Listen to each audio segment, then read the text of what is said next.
Hello दोस्तों, learners globe YouTube channel में आप सभी का स्वागत है। आज के इस वीडियो में हम झारखंड बीएड परीक्षा की बात करेंगे और आपको बता दूं कि 2024 की बीएड परीक्षा कब होगी, कितने सीट्स होंगे, सारी चीज़ें यहाँ पे डिस्कशन होंगी और पूरा डिटेल यहाँ पे दिया जाएगा। कैसे प्रिपरेशन करना है वो भी यहाँ पे बताया जाएगा, तो वीडियो में पूरा बने रहना। तो चलिए वीडियो स्टार्ट करते हैं।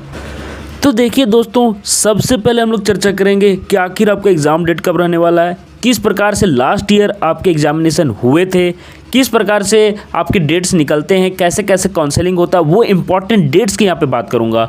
तो ये आप लोग को देखना है। उसके बाद भी मैं एलिजिबिलिटी की बात करूँगा कि कौन कौन से लोग फॉर्म भर सकते हैं, कैसे फॉर्म भरना है, उस पर भी मैं यहाँ पे विस्तार पे बात करूँगा। और उसके बाद प्रिपरेशन कैसे करनी है, सीट्स कितनी है, कट ऑफ कितनी जाती हैं, लास्ट ईयर कितना गया था, इन सभी पर यहाँ पे मैं चर्चा करने वाला हूँ। तो मैं आपको बता दूँ कि ये वीडियो आप लोग पूरा देखिए और अगर अभी से आप लोग प्रिपरेशन करते हो तो आप एक अच्छा डेफिनेटली मार्क्स लेके आओगे। तो चलिए वीडियो में आगे बढ़ते हैं। सबसे पहले हम लोग एलिजिबिलिटी या पात्रता की बात कर लेते हैं। आप लोग ध्यान से देखना। उम्मीदवारों को परीक्षा के लिए आवेदन करने से पहले झारखंड बीएड 2024 पात्रता मानदंड के बारे में पता होना चाहिए। पात्रता मानदंड इस प्रकार से है, ध्यान से देखना, बहुत ही अच्छे तरीके से मैं बता दे रहा हूँ। कला, विज्ञान, कॉमर्स में स्नातक डिग्री या तो स्नातक डिग्री में या तो फिर मास्टर डिग्री में। स्नातक मतलब ग्रेजुएशन या मास्टर डिग्री मतलब पीजी। 50% अंक लाना आपको अनिवार्य है, ठीक है, ये समझ लीजिए। 50% अंक वाले उम्मीदवार ही आवेदन कर सकते हैं। पहला हो गया ये पात्रता नियम 1, सबसे इंपॉर्टेंट यही है। पात्रता नियम 2 देखिए कि अगर आप बीटेक या विज्ञान और गणित से अगर आप लोग किए हैं ग्रेजुएशन, तो फिर आपको 55% मार्क्स चाहिए। फिर मैं बता दूं कि हो सकता है SC ST जो आप लोग रिजर्व कैटेगरी से हैं उनके लिए कुछ छूट हो, ठीक है, तो वो अलग से मेंशन रहेगा। अगला देखिए पात्रता नियम 3 में क्या दिया हुआ है, अंतिम वर्ष के UG PG परिणामों की प्रतीक्षा कर रहे उम्मीदवार भी आवेदन कर सकते हैं, ठीक है। ये देख लेना, जो अभी लास्ट ईयर में एग्जामिनेशन में देने वाले हैं, लास्ट ईयर में अपने हैं जो भी कोर्स कर रहे हैं, जैसे ग्रेजुएशन हो गया या MA हो गया या MSc हो गया, MCOM हो गया, तो वो सभी लोग यहाँ पे अप्लाई कर सकते हैं। ये आपका पात्रता नंबर 3 बताता है, नियम 3।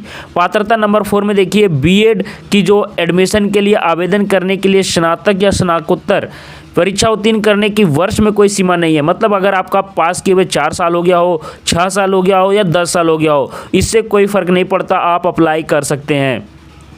आगे देखिए दूसरे राज्य के जो उम्मीदवार कैंडिडेट्स हैं वो भी झारखंड एडमिशन बीएड के लिए पंजीकरण मतलब कि रजिस्ट्रेशन करा सकते हैं। हालांकि इन उम्मीदवारों को क्या माना जाएगा, सामान्य श्रेणी के तहत, मतलब जनरल कैटेगरी के तहत आपको यहाँ पे फॉर्म भरना, फिलअप करना पड़ेगा, जो दूसरे स्टेट से यहाँ पे फिलअप करेंगे। लास्ट देखिए पात्रता नियम 6 क्या कहता है, सारी डिटेल्स मैं यहाँ पे बहुत ही अच्छे से दे रहा हूँ, प्रिपरेशन भी कराता हूँ। मैं बता दूँ कि लास्ट ईयर बहुत ही अच्छे तरीके से प्रिपरेशन भी करवाया है। अभी से अगर प्रिपरेशन करना चाहते हो तो चैनल सब्सक्राइब कर लो और फिर से बता रहा हूं कि नोटिफिकेशन बेल को ऑन कर लेना, ताकि जो भी वीडियो मैं डालूं आप लोग वहां पे नोटिफिकेशन पहुंच जाए। और अभी आप लोग को फिलहाल कैसे तैयारी करनी है ना, प्रिपरेशन कैसे करना है, अभी इसी वीडियो में बताऊंगा। तो इसलिए मैं बता रहा हूं कि वीडियो को पूरा देखना। अभी से प्रिपरेशन करोगे तो बहुत ही अच्छा कॉलेज आप लोग को मिल जाएगा। कट ऑफ कितना हाई जाता है वो भी मैं बात करूंगा। लास्ट देखिए पात्रता नियम 6 में क्या दिया है कि उम्मीदवारों को एक विशिष्ट विषय श्रेणी के भीतर एक विषय का चयन करना होगा जिसे उन्हें योग्यता परीक्षा में अध्ययन करना होगा। ये छोड़िए, उस विषय को उनके बीएड कार्यक्रम के लिए शिक्षण विषय के रूप में गिना जाएगा। जो भी आपका जो टीचिंग सब्जेक्ट रहने वाला वो यहाँ पे दिया गया है, ऐसा कोई यहाँ पे इंपॉर्टेंट नहीं है। बाकी मैंने एलिजिबिलिटी आप लोग को यहाँ पे बता दिया। कुछ इंपॉर्टेंट हाइलाइट्स आप लोग देख लीजिए। ये परीक्षा जो आपका होता है उसका नाम है झारखंड बीएड संयुक्त प्रवेश प्रतियोगी परीक्षा 2024, ठीक है। आगे देखो, संचालन जो करवाते हैं वो है JCCB। कौन करवाता है, JCCB, Jharkhand combined entrance competitive examination board. न्यूनतम पात्रता क्या होनी चाहिए, स्नातक मतलब UG ग्रेजुएशन आपका होना चाहिए। आवेदन मोड ऑनलाइन है, आप लोग का फॉर्म जो भराएगा वो ऑनलाइन ही फिलअप होगा, याद रखिएगा। लेकिन एग्जाम डेट अभी तक आप लोग को मैं बता दूं कि मई मत मान के चलो, आप लोग अप्रैल भी मान के चल सकते हो। लास्ट टाइम जो हुआ था एग्जामिनेशन, मैं आपको बता दूं 23 अप्रैल को ही हो गया था एग्जामिनेशन, 23 अप्रैल को। तो आप लोग को मैं एग्जाम डेट में फिर से बता दे रहा हूँ, या तो अप्रैल में होगा या तो फिर मई में आपका एग्जामिनेशन हो जाएगा। तो अभी आपके पास एम्पल टाइम है, बहुत ज़्यादा टाइम है। अगर आप लोग तैयारी करोगे तो अच्छे से तैयारी कर सकते हो। कैसे तैयारी करना है इस वीडियो में मैं बताने ही वाला हूँ। परीक्षा का जो मोड रहता है ना वो ऑफलाइन रहता है, OMR शीट दिया जाता है, याद रखिएगा, OMR शीट दिया जाएगा आपको और उसमें 100 क्वेश्चन रहेंगे। कैसे रहेंगे सारा चीज़ बताऊँगा मैं आगे वीडियो में। 100 क्वेश्चन आप लोग के रहेंगे OMR शीट में और ऑब्जेक्टिव टाइप आपका प्रश्न होने वाला है। ऑफलाइन होगा, आपको सीट मिलेगा, उसमें आपको रंग के वापस करना है। यहाँ पे कुछ इंपॉर्टेंट डेट्स इस प्रकार से हो सकती हैं, इस पर यहाँ पे जो हो सकती है वो यहाँ पे चीज़ें बताई जा रही है कि ऐसा ऐसा डेट्स आपके हो सकते हैं, कोई ज़रूरी नहीं है, 1-2 महीना आगे पीछे हो सकता है। आगे देखिए, एप्लीकेशन फॉर्म की शुरुआत माना जा रहा है कि फरवरी मार्च से हो जाएगा। आप लोग ये मान के चलो कि फरवरी में हो ही जाएगा। आगे चलो, आप लोग को सबमिट करने का जो डेट रहेगा वो मार्च रहेगा, मतलब मार्च में आपका फॉर्म सबमिट फाइनली हो जाएगा। अभी से प्रिपरेशन करोगे तो काफ़ी अच्छा हो जाएगा, मैं बार बार कह रहा हूँ। लास्ट टाइम में बच्चे प्रिपरेशन करना स्टार्ट करते हैं। झारखंड बीएड एंट्रेंस का एग्जाम डेट क्या रहेगा? मई। समझ लीजिए, मैंने पहले बता दिया अप्रैल या मई। आप लोग अप्रैल में भी एग्जामिनेशन हो सकता है, उसके लिए तैयार रहिए आप लोग। ठीक है, एग्ज़ाम का रिजल्ट आप लोग को जून में या मई में आ जाएगा।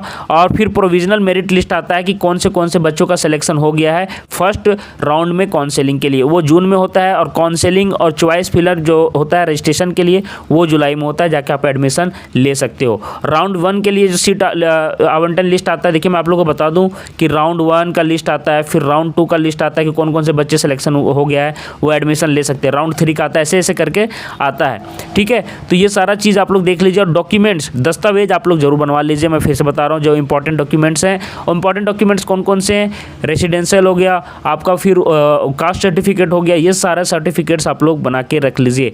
ठीक है, अगर माइग्रेशन सर्टिफिकेट अगर दूसरे यूनिवर्सिटी से दूसरे यूनिवर्सिटी में जाते हैं तब जरूरत पड़ता है, वो उस टाइम भी आप बनवा लोगे, कोई बड़ा बात नहीं है। लेकिन ये सारी चीज़ें आप लोग बना के रख लेना। ठीक है, तो चलिए और डिटेल्स में देखते हैं कि और डिटेल आप लोग के बीच यहाँ पे मैं शेयर करने वाला हूँ कि क्या क्या और चीज़ें आप लोग को जाननी ज़रूरी हैं। अगर आवेदन शुल्क की बात करें तो आप लोग देख सकते हो कि सामान्य EWS ये श्रेणी को 1000 रुपये पे करना पड़ता है। BC1 BC2 मतलब OBC वाले बच्चों को 750 रुपये यहाँ पे पेमेंट करना पड़ता है। इस प्रकार से लास्ट ईयर लगा था, हो सकता है इस साल कुछ घटे बढ़े। और SC ST और फीमेल कैंडिडेट्स का 500 रुपये यहाँ पे आपसे फ़ी चार्ज किया जाता है। अब चलिए यहाँ पे मैं प्रिपरेशन की बात कर रहा हूँ। सबसे इंपॉर्टेंट पॉइंट यहाँ पे आपका शुरू हो गया है, तो आप लोग यहाँ से ध्यान से देखना कि प्रिपरेशन कैसे करना है। ठीक है, प्रिपरेशन कैसे करना है उस पर मैं यहाँ पे बात करूँगा कि कैसे आप लोग प्रिपरेशन करके अच्छा मार्क्स ला सकते हो। तो टोटल मार्क्स यहाँ पे 100 मार्क्स का होता है, देख लीजिए। अब आपके 4 सेक्शन में क्वेश्चन पेपर बटा हुआ रहता है। 100 मार्क्स, आप लोग याद रखिए कि एक क्वेश्चन आपका 1 मार्क्स का रहता है। मैं फिर से बता दे रहा हूँ, एक क्वेश्चन 1 मार्क्स का, तो टोटल आपके कितने मार्क्स हो गए? 100 मार्क्स का आपका क्वेश्चन रहता है। और गलत अगर करते हो तो -1/4, एक गलत आंसर के लिए 1/4 आपका मार्क्स 1/4 काट लिया जाता है। ठीक है, 4 सेक्शन कौन कौन से हैं? फर्स्ट आपका हो गया टीचिंग एप्टीट्यूड, देख लीजिए सबसे मेजर पोर्शन यही आपका 40 मार्क्स का, यहीं से आपका क्वेश्चन पेपर आपका यहीं पे रहेगा। तो इसका वेटेज काफ़ी हाई है। और आपको इसका कैसे प्रिपरेशन करना है वो भी मैं बताऊंगा, क्योंकि मैंने इसका एक प्लेलिस्ट आप लोग को डाल दिया है। कुछ बच्चे देर से जब स्टार्ट करते कंप्लीट करना तो उनका कंप्लीट नहीं हो पाता है। अगर आप अभी से इसको तैयार करोगे हमारा प्लेलिस्ट देखकर, तो आप जब एग्जामिनेशन का जब टाइम आएगा उस टाइम बहुत ही अच्छे पोजीशन पे रहोगे। तो ये आप लोग जरूर कर लेना। मैं फिर से बता दे रहा हूँ, हमारे प्लेलिस्ट कहाँ से देखना है वो भी मैं बताने वाला हूँ।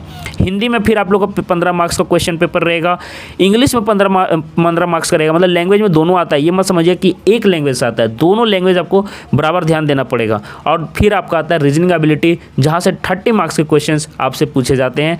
अब यहाँ पे सेक्शन में देख लीजिए, मैंने सेक्शन वाइज बांट दिया है कि कैसे आप लोग को प्रिपरेशन करनी है। सबसे पहला बात टीचिंग एप्टीट्यूड में लॉजिकल आता है कि आप अपने लॉजिक से आंसर दोगे। वो आपको कैसे पता चलेगा कि लॉजिक से कैसे मैं सही आंसर मतलब बनाने सीखूंगा, तो वो आपको प्रैक्टिस चाहिए। और साथ ही आप लोग ज़्यादा से ज़्यादा क्वेश्चन जब करोगे तभी समझ में आएगा। तो वो प्रैक्टिस कैसे करनी है ये अभी इस वीडियो में आगे बताने वाला हूँ। कि टीचिंग एप्टीट्यूड के लिए हमारा एक प्लेलिस्ट बना हुआ है ऑलरेडी, 14 से 15 वीडियोज़ उसमें डाले गए हैं। मैंने पार्ट वाइज डाला है, जिसमें प्रीवियस ईयर क्वेश्चंस, याद रखिए प्रीवियस ईयर क्वेश्चंस बहुत ज़्यादा रिपीट होते हैं। जैसे बिहार का हो गया, ठीक है, MP का होगा, UP का हो गया, ये सारे क्वेश्चंस मैंने कवर किए हैं। इसके साथ ही साथ झारखंड के भी मैंने प्रीवियस ईयर क्वेश्चंस कंप्लीट किए हैं। इससे क्या होगा ना कि आप लोगों को टीचिंग एप्टीट्यूड में बहुत ही अच्छे तरीके से अलग अलग स्टेट का पढ़ना नहीं पड़ेगा। मैंने बहुत ही अच्छे से कंपाइल किया है। तो मैं फिर से बोल रहा हूँ कि टीचिंग एप्टीट्यूड आप हमारे प्लेलिस्ट से कर लें। पिछले साल बहुत सारे बच्चों ने गवर्नमेंट BEd कॉलेज लिया है। मैं बता दूँ कि गवर्नमेंट BEd कॉलेज लिया है क्योंकि उन्होंने प्लेलिस्ट कंप्लीट किया था और अच्छे से प्रिपरेशन उन्होंने अपने दम से किया भी था। तो कैसे प्लेलिस्ट देखना है अभी वीडियो में आगे बताऊँगा, तो सारा चीज़ देखते चलना है। तो लॉजिकल आपको वैसे करना, और फैक्ट वाले भी क्वेश्चंस आते हैं कि कुछ कौन सा मतलब कि कब किसका इस्टेब्लिशमेंट हुआ, कौन सी कमेटी कब बनी, इसके हेड कौन थे, तो ये सारा चीज़ आप लोग को देखना पड़ेगा। या फिर ये जो कहावतें लिखी हुई हैं, ये जो स्टेटमेंट लिखा हुआ है, कोट लिखा हुआ है, किन्होंने कहा था, तो वो फैक्ट वाले क्वेश्चंस भी आपको यहाँ पे आ जाते हैं। समझ में आ रहा है। हिंदी में आप लोग देख लीजिए, ग्रामर वाला पोर्शन बहुत इंपॉर्टेंट है, सबसे इंपॉर्टेंट ग्रामर, यहाँ पे सुन लेना। ग्रामर हिंदी में बहुत इंपॉर्टेंट है। ग्रामर अगर अभी से आप लोग करना चाहते हो तो आप हमारे वीडियोस देखिए। ग्रामर यहाँ पे मैंने कुछ कुछ कराया हुआ है कि कैसे कैसे लास्ट ईयर क्वेश्चंस आए हुए हैं, तो ग्रामर का भी पोर्शन आप लोग हमारे चैनल से कंप्लीट कर सकते हो। इसके साथ ही साथ कभी कभी पैसेज आ जाता है, कभी कभी आता है और कभी कभी नहीं आता, तो कभी कभी आ भी जाता है, कभी कभी नहीं आता है। पैसेज आपको आसान रहेगा, इसकी प्रैक्टिस नहीं करोगे तो चलेगा, लेकिन मोस्ट इंपॉर्टेंट है ग्रामर। ग्रामर में कौन कौन से क्वेश्चंस आ जाते हैं? विशेषण आता है आपका, बहुत इंपॉर्टेंट टॉपिक, आप लोग ध्यान से सुनिएगा। विशेषण क्रिया से आता है, फिर आपका क्रिया विशेषण, फिर आपका संज्ञा सर्वनाम, सारे मतलब कहीं से भी पूछे जा सकते हैं। इसके अलावा देख लीजिए भाषा से भी प्रश्न आ जाते हैं यहाँ पे, भाषा। फिर आप लोग को सबसे इंपॉर्टेंट शब्द से क्वेश्चंस आ जाते हैं, वाक्य से क्वेश्चन आते हैं। ये दोनों बहुत इंपॉर्टेंट टॉपिक हैं। तो ये सारे के सारे जितना मैंने बताया सारे इंपॉर्टेंट है। इसके अलावा हिंदी में और कहाँ से प्रश्न आते पूछोगे तो पर्यायवाची शब्द से भी क्वेश्चन आते हैं। फिर आपका विलोम शब्द मतलब उल्टा शब्द से भी क्वेश्चन आपको यहाँ पे देखने को मिलेगा। तो आप लोग ग्रामर की प्रिपरेशन कैसे क्वेश्चन आते हैं वो देखने के लिए आप हमारा प्लेलिस्ट देख सकते हो। बहुत ही डिटेल में मैं समझा रहा हूँ और ध्यान से ऐसे करते चलोगे तो बहुत ही अच्छा मार्क्स आएगा। तो ग्रामर आता है, पैसेज आता है, इंग्लिश में ग्रामर भी आता है, कॉम्प्रीहेंशन भी आता है और वोकैब आता है। ये तीनों पोर्शन जब तक आप लोग मजबूत नहीं करोगे इंग्लिश में अच्छा स्कोर नहीं कर पाओगे। तो आप लोग को वोकैब भी लेके चलना है। हो सकता है कि आप डेली साइनोनिम्स और एंटोनिम्स ये सारे की प्रैक्टिस करते चलें और इसमें से अच्छा मार्क्स लेके आओ। वोकैब में देखिए 15 क्वेश्चन में ना यहाँ पे पैसेज का तो करने का जरूरत नहीं, यहाँ पे सिर्फ ग्रामर करना था हिंदी में, लेकिन यहाँ पे इंग्लिश में ना तीनों आपको बराबर ध्यान देना पड़ेगा, क्योंकि अगर आप लोग कॉम्प्रीहेंशन वीक रहेगा तो आप ग्रामर सही से आप लोग फिलअप नहीं कर पाओगे। ठीक है, तो कॉम्प्रीहेंशन का भी इक्वल मतलब कि वेटेज है, ग्रामर का भी और वोकैब का, तो तीनों लेकर आपको चलना पड़ेगा। इसकी आप लोग प्रैक्टिस करना स्टार्ट कर दो। ग्रामर के कुछ कुछ पोर्शंस आप लोग देख सकते हो लास्ट ईयर से कि किस तरह के क्वेश्चंस आप लोग आए हुए हैं और वोकैब से किस तरह के क्वेश्चंस आए हुए हैं। तो लास्ट बच गया रीजनिंग एबिलिटी। रीजनिंग एबिलिटी में ज़्यादा आता है रीजनिंग से, उसके बाद आता है क्वांटिटेटिव एप्टीट्यूड से। ज़्यादा प्रश्न कहाँ से रहते पूछोगे तो रीजनिंग से। तो रीजनिंग में आप लोग को सारा चीज़ पता है कि कौन कौन से क्वेश्चंस आते हैं। आप लोग को फिगर वाला क्वेश्चन आ सकता है, फिर डायरेक्शन वाला भी आ सकता है, एज वाला क्वेश्चन आ सकता है, वो सारे इंपॉर्टेंट है। तो कौन कौन से रीजनिंग के इंपॉर्टेंट टॉपिक्स हैं उसके कुछ कुछ मैंने 1-2 चैप्टर करवाए भी हैं। ठीक है, तो वो आप लोग हमारे चैनल से कर सकते हैं। और इसके अलावा क्वांटिटेटिव एप्टीट्यूड से कम क्वेश्चन आते हैं जिसमें बोर्ड मास का क्वेश्चन आ जाता है। ठीक है, बोर्ड मास और 1-2 चैप्टर जो क्वांटिटेटिव एप्टीट्यूड के आते हैं वो भी मैंने आप लोग को लास्ट ईयर का जो क्वेश्चंस है जो मैंने प्लेलिस्ट बनाया है कि लास्ट ईयर कौन कौन से क्वेश्चंस आए हैं क्वेश्चन पेपर, वहाँ से आप लोग को देखने को मिल जाएगा। तो ये सब बात ये रही कि कैसे आप लोग को प्रिपरेशन करना है। ठीक है, अब चलिए मैं वो प्लेलिस्ट दिखाई देता हूँ कि आप लोगों को कैसे कैसे तैयारी करनी है। फर्स्ट बार आए हो तो चैनल को सब्सक्राइब जरूर कर लेना। तो देखिए कैसे आप लोग को सर्च करना है ना, मैं बता दे रहा हूँ। आप लोग को लिखना है बीएड, ध्यान से सुनिएगा, बीएड टीचिंग एप्टीट्यूड। देखिए मैं कैसे लिख रहा हूँ, आप लोग लिखिएगा बीएड टीचिंग एप्टीट्यूड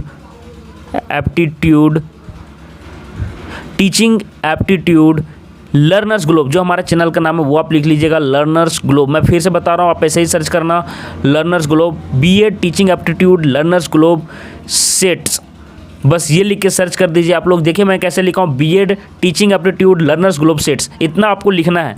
आप लोग लर्नर्स ग्लोब जरूर मेंशन कीजिएगा, लर्नर्स ग्लोब के सारे सेट्स आपको आ जाएंगे। अब जैसे ही सर्च करोगे ना देखो सेट वाइज आपको खुल जाएगा। देख लीजिए यहाँ पे ये सेट 7 है, देख लीजिए यहाँ पे ये सेट कितना है, सेट 1 है, देख लीजिए आप लोग। तो सेट 1 से देखना स्टार्ट करना और सेट वाइज देखते जाना। फिर आगे देखो सारा सेट्स आपको दिखेगा, सेट 11 देख लीजिए, मैंने बहुत ही अच्छे से करवाया है, आप लोग अभी से कंप्लीट करना स्टार्ट कर दो। ये देखिए सेट 5 और बहुत ही अच्छे से समझा के करवाया है। फिर देखिए सेट 3, ये देख लीजिए।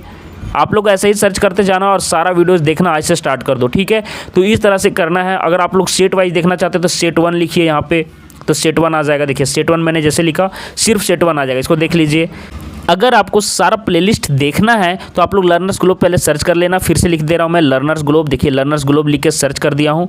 सर्च करने के बाद देखिए मेरा चैनल ऐसे ही आप लोग को दिख रहा होगा। सब्सक्राइब नहीं किया ना तो सब्सक्राइब कर लो, आज सब्सक्राइब कर लेना। देखो कैसे मैंने सब्सक्राइब किया। सब्सक्राइब करने के बाद अंदर जाइएगा आप लोग और सब्सक्राइब सारे कोई कर लो, जितना भी देखिए मैंने सारा चीज़ डाला हुआ है। झारखंड के सभी बीएड कॉलेज उनके फ़ी, तो जिनको फ़ी देखने का मन है ना यहाँ से वीडियोस हमारा देख सकते हो, सारा मैंने डाला हुआ है। प्लेलिस्ट में मैं जाऊँगा, अब देखिए प्लेलिस्ट में सारा सब्जेक्ट का मैंने डाला हुआ है। देखिए यहाँ पर रीजनिंग आपको मिल जाएगा सबसे ऊपर, देखिए रीजनिंग का है, बहुत ही इंपॉर्टेंट है, आप लोग देख लीजिएगा।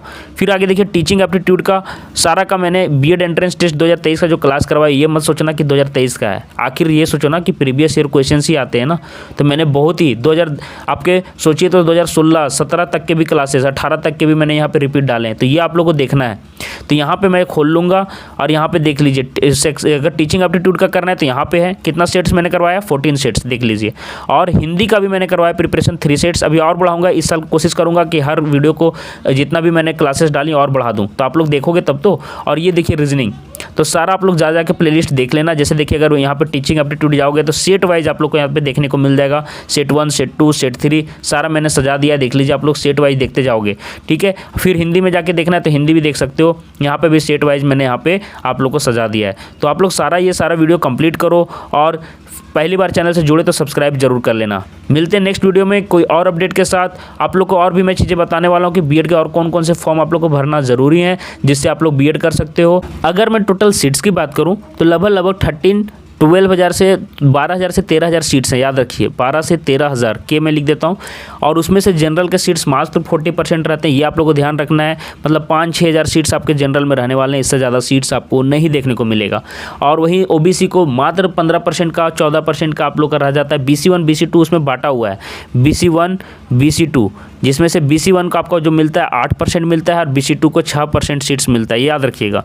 हो सकता है आगे पीछे कुछ इस साल किया जाए, लेकिन यही हर साल रहता है, तो आपको यही मान के चलो कि यही रहने वाला है। तो कितने हो गए, 14% आप लोग समझ लो। 12 का कितना हो जाएगा, 10%, आप लोगों को 12,000 का 1200, यही लगभग 1500-1600 सीट्स आपका ओबीसी में रहने वाला है। तो ज़्यादा सीट्स नहीं रहते हैं आप लोगों को, मैं फिर से बता दूं। और अगर गवर्नमेंट कॉलेज आप लोग टारगेट करना चाहते हो, ध्यान से सुनना, तो गवर्नमेंट कॉलेज में मात्र 400 सीट्स हैं। कितने सीट्स हैं, 400। तो आपको रैंक कितना लाना पड़ेगा, 400 अप्रॉक्स आप लोगों को सीट मतलब रैंक लाना होगा। BC1 BC2 और जनरल को लगभग इतना रैंक लाओगे तभी गवर्नमेंट मिलेगा। वहीं SC ST की बात करूं तो 1000, 1200 ये रैंक आप लोगों को टारगेट करना होगा, तब जाके आप लोगों को गवर्नमेंट कॉलेज मिलेगा। लास्ट ईयर की मैं बात बता दूं तो 65+ जो भी बच्चे लाए थे वो सेफ थे और उनको गवर्नमेंट कॉलेज मिल गया था। तो आप लोगों को टारगेट करना है कि लगभग 65 से 70 के बीच में मार्क्स तो मिनिमम लेके आने ही हैं। मैं तो बोलूँगा कि आप लोग 70 टारगेट करके चलो, 70 अगर टारगेट करके ले आते हो तो आपको गवर्नमेंट कॉलेज डेफिनेटली मिल जाएगा। और फिर से मैं बता दे रहा हूँ कि मैं एग्जैक्ट कट ऑफ बता रहा हूँ, कम मत समझना। ये नहीं कि सर 65 अगर बताए थे, अगर 5 कम ही लाऊंगा तो 60 में मिल जाएगा क्या, फिर आप लोग फंसोगे, है ना। तो कोशिश करना है कि 65-70 मार्क्स आप लोग को लेके आने हैं। मैं तो बोलूँगा हायर साइड ही टारगेट करो, 70 मार्क्स। तो कैसे आएंगे उसके लिए मैं बता दे रहा हूँ कि अभी से आप लोग प्लेलिस्ट कंप्लीट कीजिए और अभी से आप लोग कोई बुक लेके सेट बनाना शुरू कर दें। मिलते हैं नेक्स्ट वीडियो में कोई और अपडेट के साथ। चैनल से बने रहिएगा, चैनल सब्सक्राइब कर लीजिए। धन्यवाद।